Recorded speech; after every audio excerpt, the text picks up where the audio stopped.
Alors, bonjour à vous tous, citoyens et citoyennes. Au lendemain de l'Assemblée régulière du mois de mai, il me fait plaisir de vous donner quelques résumés de nos décisions et également d'attirer votre attention, entre autres, d'entrée de jeu, sur le sondage qui vient d'être complété, un sondage téléphonique auprès de nos citoyens. Il y a 500 citoyens qui ont été appelés. Alors, merci de votre contribution et également, je vous invite à aller en ligne sur la page d'accueil du site Web. Ce sondage-là est maintenant disponible. Alors, vous pouvez en ligne répondre au sondage et la firme en tiendra compte également lorsqu'on vous donnera les résultats. Alors, voilà. Maintenant, hier soir, le 4 mai, était une assemblée spéciale, tout à fait spéciale, assemblée régulière, mais avec un caractère spécial, puisque hier soir, les jeunes ont siégé ici avec nous dans le cadre du Conseil jeunesse, un processus démocratique qui se fait au niveau des écoles. 6 jeunes sont élus pour représenter chacun des quartiers. Et ces jeunes, cette année, étaient évidemment en provenance de nos 2 écoles, donc Théa Desilets, Ulysse Deschênes, Ève Chevrier et Olivier Corriveau-Leblanc de l'École de la Chantignole et Céleste Fausse ainsi que William Hamelin de l'École Saint-Vincent-Ferrier. Alors, hier soir, ces jeunes ont siégé. Ils ont proposé des résolutions que vous pourrez lire au procès-verbal. Suite à cette première partie de l'Assemblée où les jeunes ont siégé, nous avons ensuite donné lieu à plusieurs résolutions. Donc, au niveau des affaires du conseil municipal, en plus de tenir évidemment l'événement Conseil jeunesse, nous avons au point 4.3 apporté un appui financier à la réalisation du projet Relais pour la vie qui se tiendra en début juin à Cowansville. Et nous avons contribué 1 000 $ pour soutenir l'événement, mais nous invitons aussi les citoyens qui voudraient former des équipes à le faire et à contribuer à la levée de fonds qui est importante pour la recherche sur le cancer. Au niveau maintenant du point 5, au niveau des règlements, à 5.3 et 5.4, nous avons adopté des règlements qui touchent la gestion des eaux de surface. Et entre autres, à 5.3, vous trouverez des correctifs qui vont permettre de mieux gérer les eaux de surface et en fait de ne pas les diriger vers le réseau d'égouts sanitaires. Ce qui va certainement faire en sorte qu'on va avoir un meilleur fonctionnement et aussi qu'on va limiter les coûts à l'avenir.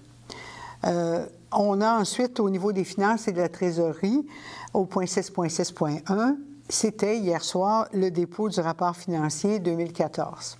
Alors, comme vous le savez, les vérificateurs, nous mandatons les vérificateurs à chaque année qui viennent de façon tout à fait objective regarder l'ensemble, dans le fond, des transactions de la Ville.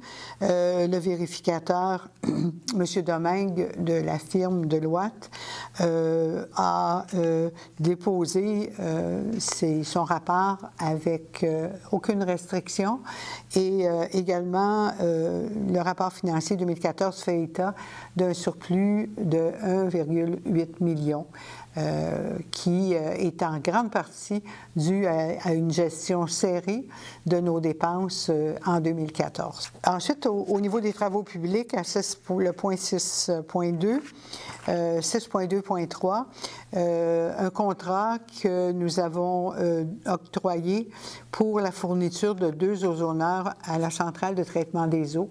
Alors, il s'agit là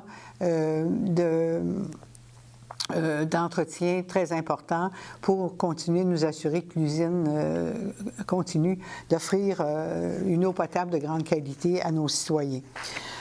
Au niveau des services techniques, au point 6.3, nous notons à 6.3.15 la vente d'un lot dans le parc scientifique.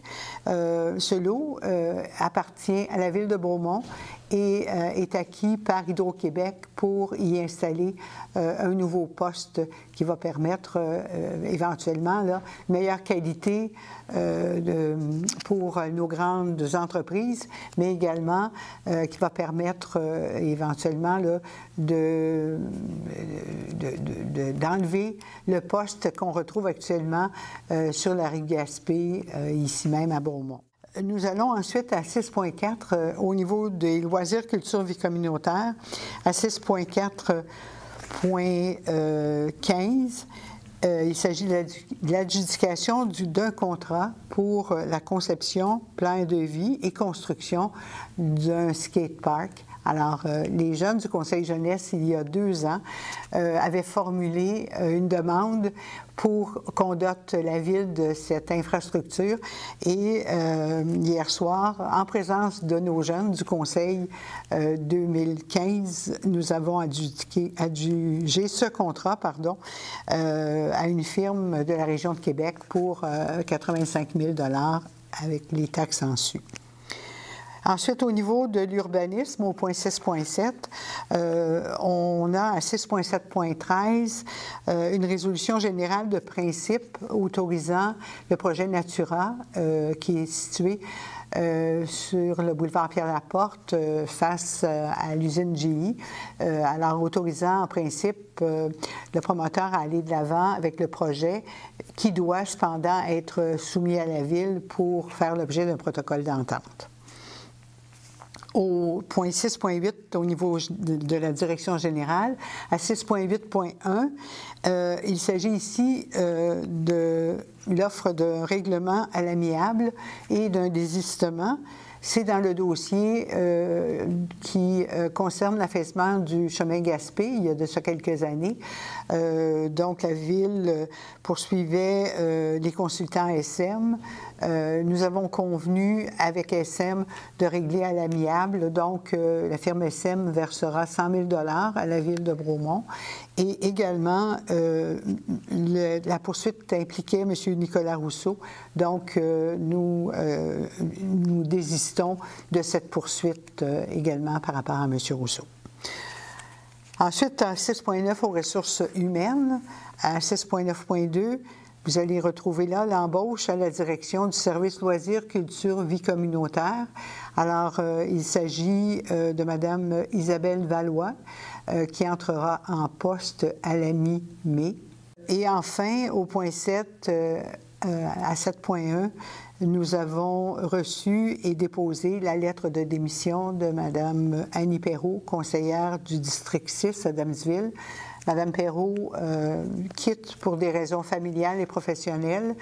Donc, j'en profite pour la remercier pour les services qu'elle a offerts à la Ville durant, en fait, un mandat et demi, à peu près. Et également, il y aura une élection, donc pour combler ce poste, évidemment. Et l'élection, ça relève de Mme Joanne Skelling. Et la date qui est prévue pour cette élection pour le district Adamsville, c'est le 21 juin. Je vous invite également à être présent lors des assemblées de conseil.